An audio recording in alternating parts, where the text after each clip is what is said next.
हमारे मन में गंदे विचार क्यों आते हैं हम नहीं चाहते, लेकिन फिर भी हमारे मन में गंदे विचार आते रहते हैं। लेकिन मन हमारा सबसे बड़ा दोस्त और मन ही सबसे बड़ा दुश्मन क्यों है? जब हम अपने मन की बात मानते हैं तो हमारा मन ही हमारा नेतृत्व करता है, भटक जाते हैं। और जब हम मन को संतुलित कर लेते हैं तो हम अपने जीवन में हर चीज का ध्यान रखते हैं। हम अपने मन में आने वाले गंदे विचारों को रोकने की कोशिश करते हैं, लेकिन जितना अधिक हम रोकते हैं उतना ही ये विचार हमारे अंदर प्रवेश करते हैं। जितना अधिक आप किसी चीज से दूर भागते हैं वह चीज आपको अपने पास ले जाएगी। इसलिए उस चीज से दूर मत भागिए, उस पर संतुलन बनाए रखिए। एक बार एक युवक गौतम बुद्ध के पास आया और गौतम बुद्ध से बोला कि हे बुद्ध, मेरे मन में इतने गंदे विचार क्यों आते हैं?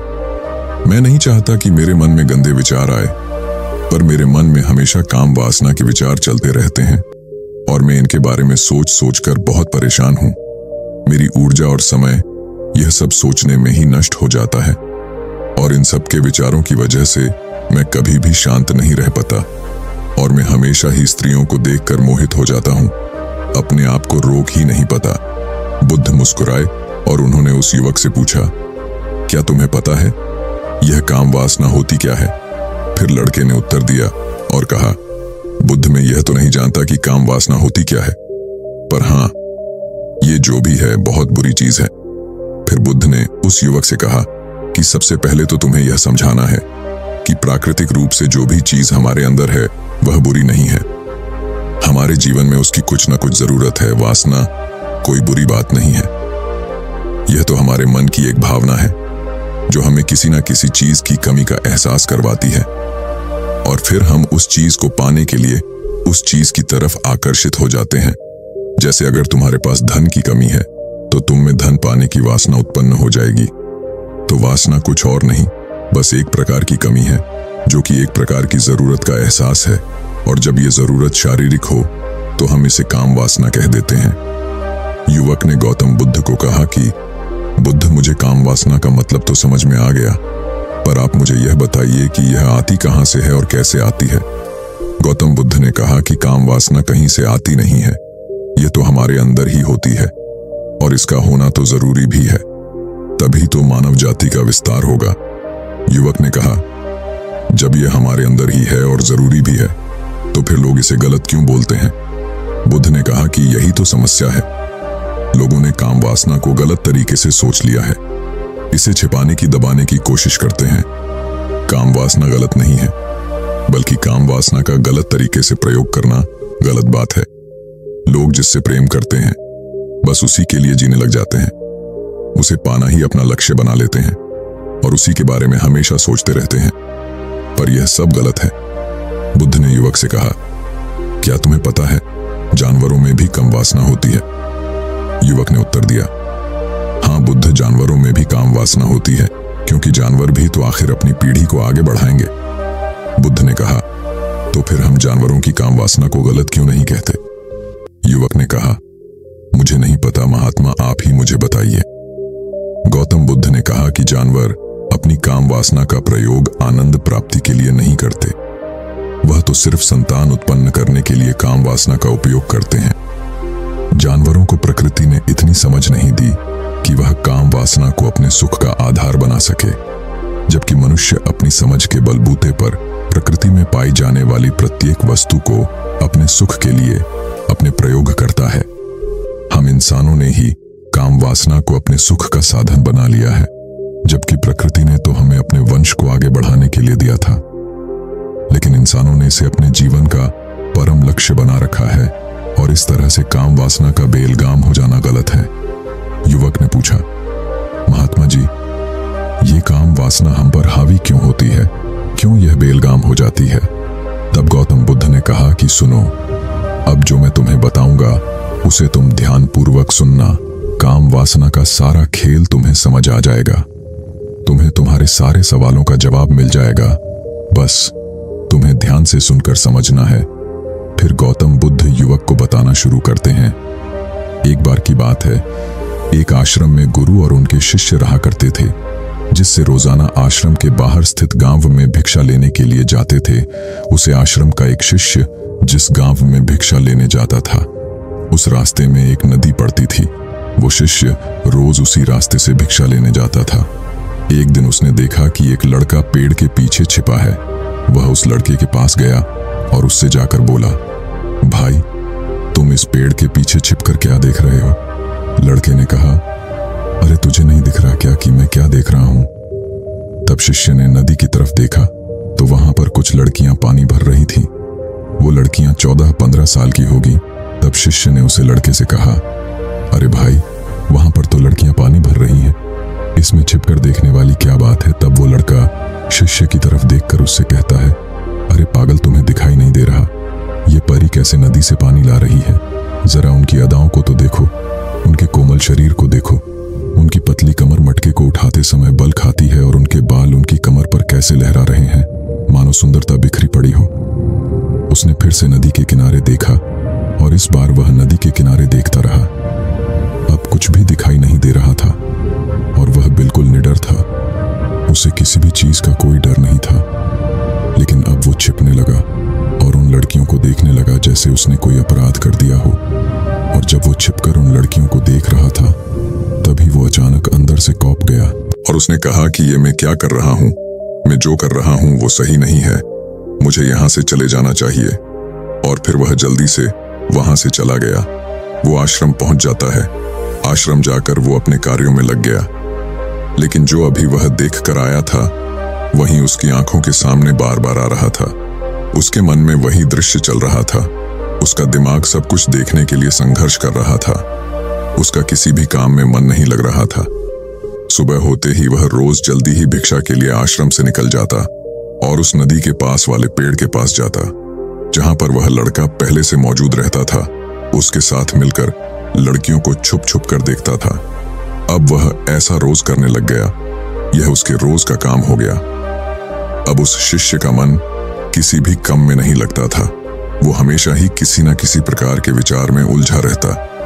वो आश्रम के कार्यों को भी ठीक ढंग से नहीं कर पा रहा था। ना वो ठीक से सो पाता था, ना वो ठीक से खाना खा पाता था। उसका मन बेचैन सा रहता था। उसका मन बार बार उन लड़कियों की खूबसूरती देखने को मचलता था। जब गुरु भिक्षा दे रहे थे तब भी उनका मन किन्हीं अन्य विचारों में खोया हुआ था। गुरु ने अपने शिष्य की इन हरकतों को भांप लिया था। फिर एक दिन गुरु ने शिष्य को अपने पास बुलाया और कहा कि आज से मैं भी तुम्हारे साथ भिक्षा मांगने चलूंगा। तुम और मैं एक साथ भिक्षा मांगने जाएंगे। तभी शिष्य गुरु को माना करते हुए बोला, नहीं गुरुदेव, आप परेशान क्यों हो रहे हो? मैं अकेला ही ठीक से भिक्षा मांग सकता हूं। गुरु ने शिष्य से कहा कि ठीक है, तुम अकेले ही भिक्षा मांगने जाओ। जिससे वह तुरंत भिक्षा मांगने निकल पड़ा। सभी लोग उसे देखने के लिए उसके पीछे पीछे चलने लगे। थोड़ी दूर जाने पर गुरु ने देखा कि उनका शिष्य एक अपराधी की तरह एक लड़के के साथ पेड़ के पीछे छिपा हुआ है और छिपकर कुछ देख रहा है। गुरु भी अपने शिष्य के पीछे जाकर खड़े हो गए। उसका शिष्य क्या देख रहा है जिसे देखने के लिए वह एक अपराधी की तरह पेड़ के पीछे छिपा हुआ है? गुरु ने देखा कि उसका शिष्य पेड़ के पीछे छिपकर नदी से पानी ले रही लड़कियों को देख रहा है। तब गुरु ने शिष्य से कहा, क्या देख रहे हो? अपने मालिक की आवाज सुनकर वह डर गया और उसके पसीने छूटने लगे। वह ऐसे कांपने लगा जैसे उसने किसी चोर को चोरी करते समय पकड़ लिया हो। उसकी हालत खराब हो गई। वो कुछ भी नहीं बोल रहा था। दूसरा जो शिष्य के साथ था वहां से भाग गया। उसके मुंह से कुछ टूटे फूटे शब्द ही बाहर निकल रहे थे। वो अपने गुरु से नजर भी नहीं मिला रहा था। गुरु ने शिष्य की तरफ देखा और कहा कि मेरा शिष्य तो निर्भय था, उसे तो किसी भी चीज का डर नहीं था, लेकिन ये क्या, तुम तो भय के मारे कांप रहे हो। शिष्य ने गुरु से कहा कि मुझे माफ कर दो गुरुदेव, मेरा इसमें कोई दोष नहीं है। उस लड़के ने मुझे बहका दिया था, लेकिन आपसे मैं वादा करता हूं कि आज के बाद मैं ऐसा कभी दोबारा नहीं करूंगा। मुझे माफ कर दो गुरुदेव। गुरु ने शिष्य से कहा कि कोई बात नहीं, पर इस बात का तुम ध्यान रखना कि हम जैसी संगति करते हैं वैसा ही फल हमें प्राप्त होता है। हम जैसी संगति करते हैं उसके विचार हमारे अंदर प्रवेश करते हैं।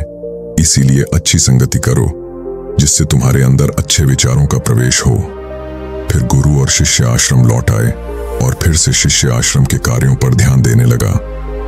उसने उस रास्ते को छोड़ दिया और दूसरे रास्ते से जाने लगा। वो अपने काम को ध्यान से करता, लेकिन धीरे धीरे उसके अंदर क्रोध उत्पन्न हो गया और फिर वो दूसरे शिष्यों पर क्रोध करने लगा और बेचैन रहने लग गया। अब वो सही समय पर भोजन भी नहीं करता था, वो भोजन भी बहुत कम खाता था। एक रात गुरु शिष्य के पास आए और उसे बोले कि अब तक तुमने कितनी बार अपना वादा तोड़ दिया। यह सुनकर शिष्य अपने गुरु के चरणों में गिर गया और रोने लगा। रोते रोते ही उसने गुरु से कहा कि गुरुदेव, मैं कई बार अपना वादा तोड़ चुका हूं, फिर मैं वादा करता हूं, लेकिन हर बार जब मैं वादा तोड़ देता हूं तो मेरा मन मेरे वश में नहीं रहता। मैं बहुत कोशिश करता हूं कि अपने मन से सारे बुरे विचार निकाल दूं, लेकिन चाह कर भी मैं ऐसा नहीं कर पाता। फिर गुरु ने शिष्य को कहा कि चलो मेरे साथ। गुरु शिष्य को आश्रम के बगीचे में लेकर गए और शिष्य से कहा कि देखो, यहाँ पर कुछ नाली बनी हुई है जिससे नदी का पानी इन पौधों तक आ रहा है और ये पानी निरंतर गति से आगे बढ़ रहा है। क्या तुम इस पानी के बहाव को रोक सकते हो? शिष्य ने कहा कि हाँ गुरुदेव, मैं इस बहाव को रोक सकता हूं। फिर शिष्य ने मिट्टी उठाकर उस नाली में रख दी तो पानी थोड़ी देर के लिए रुक गया और फिर थोड़ी देर बाद उस मिट्टी के ऊपर से पानी बहने लगा। गुरु ने शिष्य से कहा, अरे ये क्या, ये तो पानी रुका ही नहीं। फिर से शिष्य ने कुछ कंकर पत्थर उठाकर उसे नाली में रख दिए और फिर थोड़ी देर के लिए पानी रुक गया, लेकिन फिर थोड़ी देर बाद ही उन कंकड़ पत्थर के ऊपर से पानी निकल आया। फिर गुरु ने कहा कि शिष्य, यह क्या हुआ? पानी तो फिर से बहने लग गया। तुम तो बोल रहे थे कि तुम इसे रोक दोगे। क्या हम किसी काम को रोकना चाहे तो क्या हम उसे रोक नहीं सकते? तब शिष्य ने कहा, कोई बात नहीं गुरुदेव, मैं इस पानी को तो आपको रोक के दिखाऊंगा। शिष्य फिर से एक बड़ा सा पत्थर लेकर आया और उसे नाली पर रख दिया और पानी रुक गया। तब गुरु से कहा कि देखा गुरुदेव, मैंने कहा था ना कि पानी को मैं रोक दूंगा। मैंने पानी की रोक दिखाया, आपकी बात मैंने पूरी कर दी। गुरु मुस्कुराए और बोले, अच्छा जरा ध्यान से देखो, पानी रुक गया क्या? वो तो पीछे की नाली तोड़कर बाहर निकल गया और अगल बगल से बह रहा है। और ध्यान से देखो, इस पत्थर की आगे भी आ गया और ये पानी अपना रास्ता बदलकर फिर से आगे की तरफ जाएगा। और फिर थोड़ी देर बाद ऐसा ही हुआ। फिर गुरु ने शिष्य को समझाया कि तुम्हारे साथ भी तो ऐसा ही चल रहा है। तुम बार बार प्रयास कर रहे हो, बड़े से बड़ा प्रयास कर रहे हो, पर हर बार तुम्हारा प्रयास टूट रहा है और यह हमेशा टूटता ही रहेगा। तुम कितना भी बड़ा पत्थर रख लो, लेकिन पानी तो अपना रास्ता बना ही लेगा। यह सब देखकर शिष्य ने गुरु से कहा कि हे गुरुदेव, क्या कोई तरीका नहीं है जिससे मैं गंदे विचारों से बाहर निकल सकूं और यह मेरे मन में आए ही ना? गुरु शिष्य को एक नदी के पास ले गए जहां से उसे बगीचे में पानी जा रहा था। गुरु ने शिष्य से कहा, वो पानी इसी नदी से जा रहा है। अगर हम यहीं से उसे रास्ते को बंद कर दें जहां से पानी बगीचे में जा रहा है, तब क्या हम पानी को रोक नहीं सकते? शिष्य ने कहा कि हाँ गुरुदेव, अवश्य ऐसा हो सकता है। मैं इस पानी को यहीं से बंद कर देता हूं, तब आगे की नाली में पानी जाएगा ही नहीं और फिर बगीचे में पानी जाएगा ही नहीं। फिर शिष्य नदी से जाने वाले रास्ते को बहुत मेहनत करके पत्थर और मिट्टी डालकर बंद कर दिया और गुरु से कहा कि गुरुदेव, मैंने पानी को बंद कर दिया है, अब यह पानी बगीचे में जाएगा ही नहीं। तब गुरु ने कहा, शिष्य से अगर पानी बगीचे में नहीं जाएगा तो पेड़ पौधों को पानी कहां से मिलेगा? उन पेड़ पौधों को तो पानी की आवश्यकता है और उन पेड़ पौधों में कुछ पेड़ पौधे तो ऐसे हैं जिनको रोज पानी की आवश्यकता है। वह तो मुरझाकर मर ही जाएंगे, उनका क्या होगा? पानी तो हमें खोलना ही होगा। शिष्य ने गुरु की बात सुनकर वापस नदी से जाने वाले पानी का रास्ता खोल दिया। तब गुरु ने शिष्य से पूछा, शिष्य, अगर हम इस नदी के पूरे पानी को बगीचे की तरफ मोड़ दें तो क्या होगा? तब शिष्य ने जवाब दिया कि गुरुदेव, वहां पर जितने भी पेड़ पौधे हैं वो गलकर नष्ट हो जाएंगे, वहां पर कुछ नहीं बचेगा। फिर गुरु मुस्कुराए और बोले, तुम इस बात को समझो कि हमें किसी भी चीज को रोकना नहीं है, बस हमें हमेशा संतुलन बनाए रखना है। कम पानी से भी पौधे नष्ट होते हैं और ज्यादा पानी से भी पौधे नष्ट होते हैं। हमारा जीवन संतुलन से ही चलता है। गुरु ने शिष्य से कहा कि अगर मैं तुम्हें कुछ कहूं कि तुम आम के बारे में मत सोचो, तो तुम्हारे मन में सबसे पहले किसका चित्र आएगा? शिष्य ने कहा कि गुरुदेव, मेरे मन में तो पहला चित्र आम का ही आएगा। गुरु ने कहा कि जब हम गंदे विचारों को जबरदस्ती रोकने का प्रयास करते हैं तो वह और मजबूती के साथ हमारे अंदर प्रवेश करते हैं, हमारे अंदर उठाते हैं। इसीलिए हमें उन्हें कभी भी दबाने की कोशिश नहीं करनी चाहिए। तब गुरु शिष्य के पास गए और बोले कि बुरे लोगों की संगति के कारण भी हमारे अंदर गंदे विचार आते हैं। कभी कभी ऐसा होता है कि हमारे अंदर कामुकता नहीं होती, लेकिन कुछ अश्लील लोगों के साथ रहने के कारण वह हम पर हावी हो जाती है। शिष्य ने कहा कि गुरुदेव, आप सही कह रहे हैं, मैं अपने लक्ष्य से भटक गया था। तब वह शिष्य रात को बहुत शांति से सोया, सुबह पूरे मन से अपना काम किया और फिर सुबह वही भिक्षा लेने चला गया जहां वह लड़का आज भी पेड़ के पीछे छुपकर उन लड़कियों को देख रहा था। वो शिष्य नदी पर गया जहां वह लड़कियां पानी भर रही थीं। उसने उन लड़कियों से पानी मांगा। उन लड़कियों में से एक लड़की ने उसे पानी पिलाया और उसे सन्यासी शिष्य के चरण छुए। शिष्य ने उसे आशीर्वाद दिया कि तुम्हारा कल्याण हो। शिष्य का मन सकारात्मक ऊर्जा से भर गया। उसके चेहरे पर मुस्कान आ गई थी, जैसे उसे कोई खोई हुई चीज वापस मिल गई हो। वह अपने रास्ते पर वापस जाने लगा। तभी पीछे से वह लड़का आया जो पेड़ के पीछे छिपा था। वह शिष्य के पास आया और बोला कि क्या बात है, आज तुमने करीब से देखा है, आप तो मुझसे आगे निकल गए। तब शिष्य ने कहा कि हम हमेशा दूसरे के दर्शन करने में ही व्यस्त रहते हैं, अपने दर्शन कर ही नहीं पाते। तुम कब तक इस पेड़ के पीछे छुपते रहोगे? किसी को पसंद कर लो, उससे बोल दो अगर वो भी तुम्हें पसंद करती है तो शादी कर लो, और उससे पहले तुम कुछ बन जाओ, अपने आप को पहचान लो। ऐसे अपना समय बर्बाद मत करो। फिर वह लड़का रोज उससे मिलने लगा और उस लड़के ने नदी पर जाना छोड़ दिया और फिर वो लड़का अपने जीवन में कुछ बनने के लिए संघर्ष करने लगा। तो तुमने देखा संगति का असर क्या होता है। अपनी संगति बदलो, अपने विचार बदलो। बुद्ध ने युवक से पूछा कि क्या तुम्हें तुम्हारे सारे सवालों का जवाब मिल गया? तब युवक ने कहा कि हाँ महात्मा जी, आपका बहुत बहुत धन्यवाद। तब गौतम बुद्ध ने युवक से कहा कि जब तुम्हारे मन में गंदे विचार आए तब आप अपने आप को दोषी मत मानो। यह शरीर है और यह सब हजारों वर्षों से सिखाया गया है। एक केवल तुम्हारे सोच लेने से, शपथ लेने से ये टूटने वाला है नहीं, लेकिन तुम्हारे पास वो शक्ति है, वो ऊर्जा है जिसका तुम्हें संतुलन उपयोग करना है। तुम एक जीवित ऊर्जा हो जो कुछ भी अनुभव करने के लिए स्वतंत्र है, जो निर्माण करने के लिए स्वतंत्र है। इसीलिए तुम अपने आप को पहचानो। यह बोलकर गौतम बुद्ध मौन हो गए और वो युवक वहां से चला गया।